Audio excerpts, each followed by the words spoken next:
Pendapatan luar biasa Perikatan Nasional. Semasa banyak syarikat gulung tikar disebabkan COVID-19, parti Bersatu sebaliknya berjaya mengumpul RM300 juta dalam akaun parti.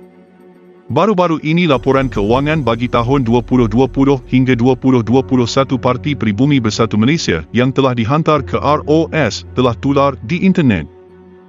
Apa yang mengejutkan ialah jumlah pendapatan luar biasa hampir RM300 juta telah diterima parti setahun jagung itu berlaku dalam tempoh Muhyiddin Yassin menjadi Perdana Menteri. Muhyiddin juga mengumumkan pada waktu itu bahawa kerajaan telah berbelanja sebanyak RM600 bilion untuk membantu rakyat dalam bajet kerajaan. 600 billion.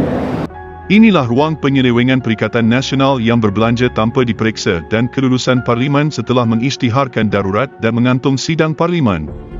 Baru-baru ini, setelah skandal ini terdedah, barulah Muhyiddin menjelaskan sebenarnya dia telah berbohong kepada rakyat. Itu bukan duit kerajaan. Duit tuan-tuan. Duit bank. RM600 bilion itu sebahagian besarnya bukan dari dana kerajaan, sebaliknya adalah dari sumber lain, termasuk wang tabungan rakyat sendiri melalui pengeluaran KWSP. Kerajaan hanya berbelanja sebanyak RM92.5 bilion melalui pakej rangsangan ekonomi dengan penagihan projek kerajaan melalui kontrak runding terus. SPRM telah memulakan siasatan dengan tangkapan-tangkapan telah dibuat, antaranya adalah CEO syarikat swasta yang menjadi orang tengah penagihan projek kerajaan berjumlah RM92.5 bilion itu. Sebanyak 3 hingga 5% dana pilihan raya dibayar oleh kontraktor untuk mendapatkan projek kerajaan bernilai RM50 hingga RM500 juta dengan anggaran nilai suapan sebanyak RM4.5 bilion. Pada 14 Februari 2023, SPRM mengumumkan akan memanggil Muhyiddin untuk siasatan dana RM300 juta ini.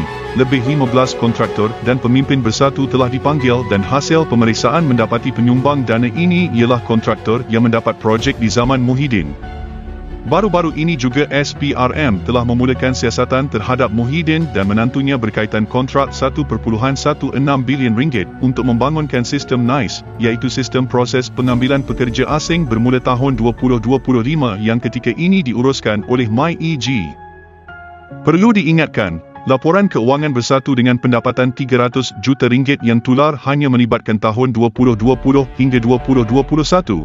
Laporan ini tidak termasuk tahun keuangan 2022, iaitu tahun semasa kempen pilihan raya umum ke-15 berjalan yang mana jumlahnya dijangka jauh lebih besar.